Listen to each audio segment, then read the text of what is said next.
معزز خواتین و حضرات، آپ کے میزبان کی حیثیت سے مجھ پہ واجب ہے کہ میں آپ کا شکریہ ادا کروں، اور میں تہہ دل سے آپ کا مشکور ہوں، خلوص سے شکریہ ادا کرتا ہوں۔ لیکن ایک شکریہ جو ہے وہ بہت بھاری ہے،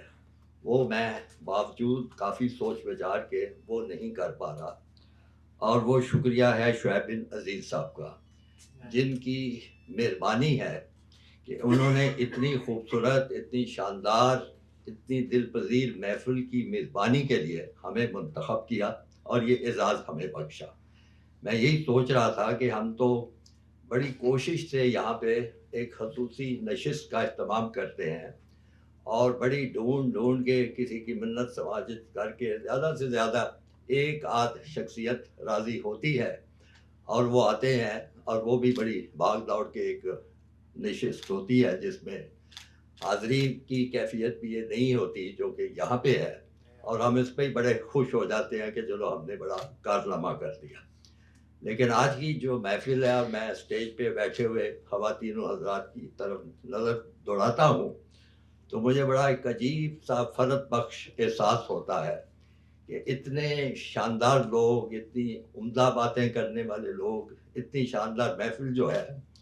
یہ تو ہم ترسے ہوئے تھے کہ ہمیں کسی طرح ملے۔ تو اس لیے میں خواتین و حضرات شعیب بن عزیز صاحب کا شکریہ ادا کرنے کی پوزیشن میں نہیں ہوں، ادا کر پا رہا ہوں۔ اس پہ انہوں نے اور بھی شاندار بات کر دی۔ انہوں نے مجیب الرحمان شامی صاحب کو ہدف بنایا اور ان سے یہ مطالبہ کیا کہ وہ ایک نشست یہاں پہ کریں۔ آپ کو معلوم ہے کہ شامی صاحب ہمارے اس ادارے کے ایک کاغذ پر تو رکن ہے ہی، لیکن وہ اصل میں اس ادارے کے سرپرست ہیں، اور اس سرپرستی کی مثال میں آپ کو یوں دوں گا کہ یہ خوبصورت آڈیٹوریم جس میں آپ تشریف رکھتے ہیں، اور یہ پورا دفتر جو ہے، اس کے لیے تمام فنڈز کی فراہمی جو تھی وہ مجیب الرحمان شامی صاحب نے کی تھی، پوری لیکن ہم چونکہ ان کی مصروفیات سے کافی آگاہ ہوتے ہیں، تو کبھی کبھی مہینے میں 2 مہینے میں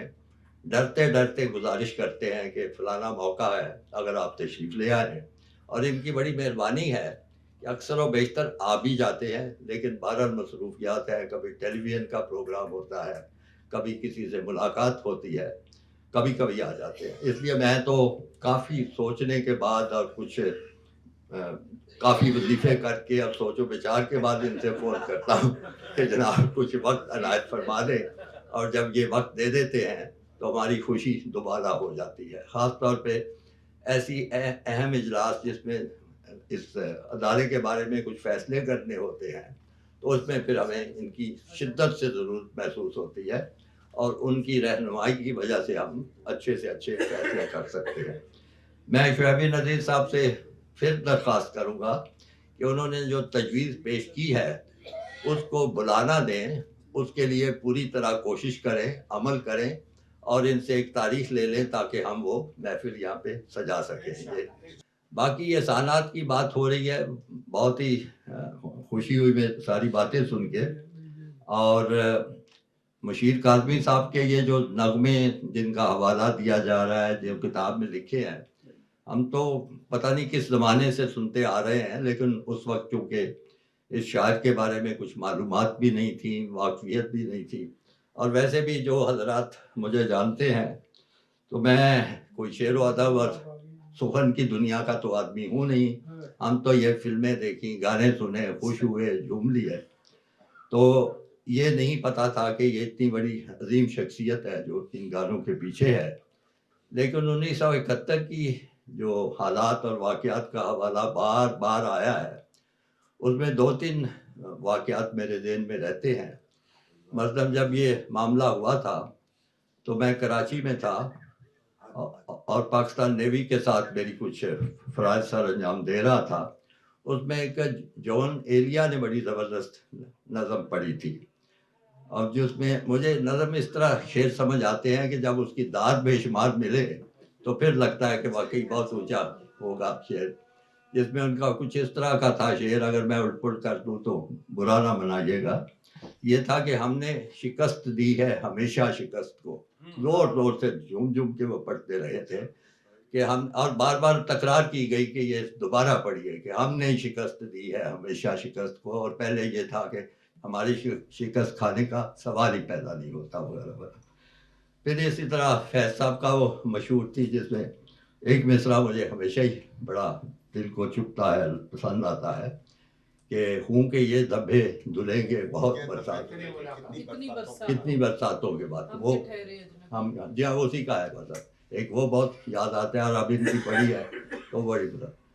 1971 اور معاملات کا جو تبصرہ ہوا ہے، جیسے شامی صاحب نے کہا کہ وہ بہت دفعہ بنگلہ دیش جاتے رہے ہیں، تو میں بھی میرا خیال ہے پہلی دفعہ کوئی 68 میں گیا، اس کے بعد کوئی 8-10 دفعہ جا چکا ہوں. 2-3 دفعہ اس وقت گیا جب مشرقی پاکستان تھا، 6-7 دفعہ اس وقت گیا جب وہ بنگلہ دیش تھا. اور گفتگو ان لوگوں سے بہت ہوتی تھی اس موضوع پہ، اور میرا ہمیشہ یہ ان سے سوال ہوتا تھا کہ تم ہم سے ناراض کیوں ہو؟ جو کچھ بھی خطا ہوئی وہ ہمارے مقتدر جو حلقے تھے، ہماری افواج تھی، ان لوگوں سے ہوئی، ہم سے ناراض کیوں ہوں؟ تو بڑے خوبصورت جواب وہاں پہ مجھے سننے کو ملتے تھے. ظاہر ہے کہ میرا چونکہ سروس سے تعلق تھا تو میرے ساتھ والے جو تھے وہاں سول سروس میں بھی تھے، کچھ سیاست میں بھی تھے سارے. بڑی خوبصورت بات انہوں نے کی کہ ہم ناراض آپ سے اس لیے ہوتے ہیں کہ جب ہمارے ایسی تیسی ہو رہی تھی یہاں پہ، تو یہاں پہ آپ کے مغربی پاکستان سے ایک آواز بھی ہمارے حق میں نہیں اٹھی. آپ نے کوئی اس کے خلاف احتجاج نہیں کیا، کوئی ہم تک آپ کی چیز نہیں ایسی پہنچی جسے پتہ چلے کہ آپ ہمارا درد محسوس کر رہے ہیں.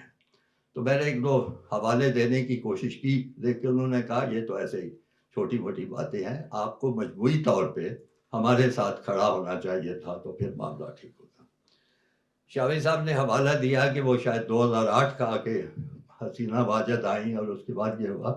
لیکن جہاں تک مجھے یاد پڑتا ہے میں 98 میں 99 میں پاکستان کرکٹ بورڈ سے وابستہ تھا، اور اس سلسلے میں میں کچھ کافی دن ڈھاکہ میں رہا، کوئی ٹورنامنٹ وغیرہ ہو رہا تھا، اور جو آخری دن تھا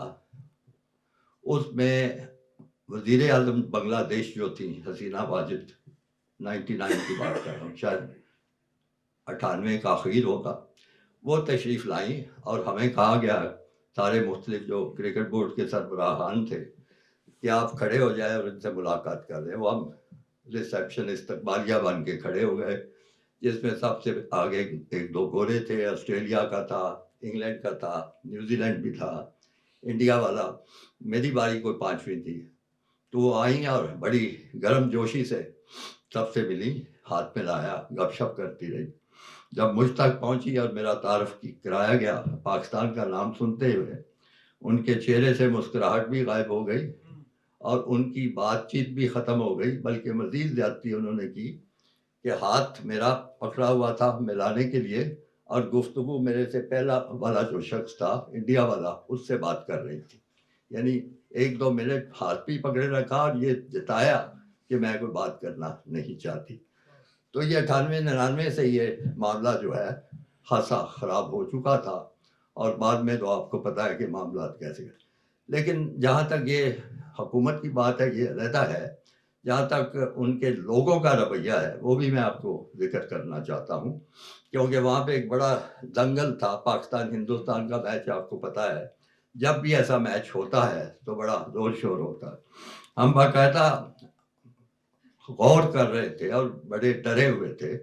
کہ یہاں پہ جو میچ ہوگا پورے کا پورا اسٹیڈیم جو ہے 40-50 ہزار، وہ تمام کے تمام لوگ جو ہیں وہ ہندوستان کی ٹیم کی سپورٹ کریں گے تو ہمارے کھلاڑی جو ہے اچھا نہیں کھیل سکے گا. یہی خدشات تھے ہمارے. لیکن اگلے دن جب میچ ہوا تو آپ یقین مانیں 40 یا 50 ہزار کا جو مجمع تھا، یک آواز ایک ہی مل کے پاکستان کے حق میں نعرے بھی لگا رہا تھا، تالیاں بھی بجا رہا تھا، اور بہت زیادہ محبت کا اظہار کر رہا تھا. اس کے بعد جب میچ ختم ہوا، وہ میچ پاکستان ہار گیا تھا، میچ ختم ہوا تو میں نزدیکی اسٹیڈیم کے مسجد ہے المکرم یا کیا اس کا نام ہے، وہاں پہ میں گیا، وہ مغرب کی نماز پڑھنی تھی. تو نماز پڑھ کے میں نکل رہا تھا تو میں نے دیکھا کہ جتنے بھی نمازی تھے اور اکثریت ان کی جو تھی انہوں نے مجھے گھیر لیا. میں دل میں کچھ پریشان ہوا کہ یہ پتہ نہیں کیا کہنا چاہتے ہیں. سب کا ایک ہی سوال تھا کہ آپ ہندوستان سے ہارے کیوں ہیں. اتنے جذباتی انداز میں وہ لوگ یہ سوال پوچھ رہے تھے کہ آپ وہاں سے ہارے کیوں ہیں. تو میں یہ سمجھتا ہوں طیب بیٹھے ہوئے ہیں، قریشی صاحب نے، ان کے چچا نے بڑا خوبصورت مضامین لکھے تھے اس میں کہ محبت کا زمزم بہہ رہا ہے، اور اس میں انہوں نے اس قسم کی باتیں ہی کی تھی. میرا خیال ہے کہ جو ہمارے بنگالی بھائی، مسلمان بھائی ہیں، ان کے دل میں ابھی بھی وہی جذبات ہیں، محبت کے، خلوص کے، یگانگت کے. اللہ تعالیٰ کرے کہ وہاں کی حکومت کچھ اس طرح کی آ جائے کہ اس بارے میں مزید کوئی بہتری ہو سکے. چونکہ نماز کا وقت بھی ہو چکا ہے اور آپ لوگ بھی بڑے دیر سے سن رہے ہیں، لیکن یہ ساری تو ایسی باتیں ہیں کہ سنتے ہی رہے. خاص طور پہ ڈاکٹر عادل صاحب کی تقریر اتنی خوبصورت. میں تو ان کو صرف ایک اینکر کی حیثیت سے دیکھتا رہا ہوں. ایک دو دفعہ میں بھی پیش ہوا تھا ان کے سامنے، بڑے سخت سوالات انہوں نے کیے تھے، لیکن آج کی گفتگو بہت ہی شاندار، بڑی خوبصورت تھی. اور پھر ان کی شعر و شاعری سے جو لگن ہے اس کا ایک چھوٹا سا مجھے ابھی تک یاد ہے. رضا ریاض بیٹھی ہیں، یہ ہماری ادارے کی رکن ہیں، اور شاید آپ میں سے کچھ لوگ جانتے ہوں، ان کے والد محترم ان کو اپنی روح کہا کرتے تھے، حفیظ جلندری صاحب کی. یہ پتہ نہیں کہ خفیہ معلومات ہیں، لیکن یہ تھی. تو آپ یوں سمجھیے کہ آج آپ کی خاطر ہم حفیظ جلندری صاحب کو کی روح کو کھینچ کے لائے ہیں یہاں پہ، تاکہ آپ بھی ان کی زیارت کر سکیں. ڈاکٹر عادل صاحب کی بات کرنے لگا تھا تو کوئی کسی ٹیلی ویژن پروگرام دیکھ رہا تھا، کوئی موسیقی کا پروگرام تھا جس میں حفیظ جلندری صاحب کا کلام تھا. اس وجہ سے میں زیادہ اس میں دلچسپی لی، کیونکہ میرا خیال تھا اس کو میں آپ کی طرف بھجواؤں گا، رضا کی طرف، اور میں نے بھیجا بھی تھا. تو اس کے شعر مجھے جتنے سمجھ آنے تھے، کیا سمجھ آنے تھے، لیکن ایک شعر سمجھ آیا ڈاکٹر عادل صاحب کی وجہ سے، کیونکہ یہ سن کے داد بھی دے رہے تھے اور کسی کو سمجھا بھی رہے تھے. یہ کچھ شعر اس قسم کا تھا کہ تو نے تو دنیا ہی بدل ڈالی میری، اب رہنے بھی دو یہ دنیا داریاں. تو اس کی انہوں نے پھر داد دی، پھر ہاتھوں سے سمجھایا، پھر مجھے سمجھ آئی کہ اچھا شعر ہوگا. بہت شکریہ آپ کا.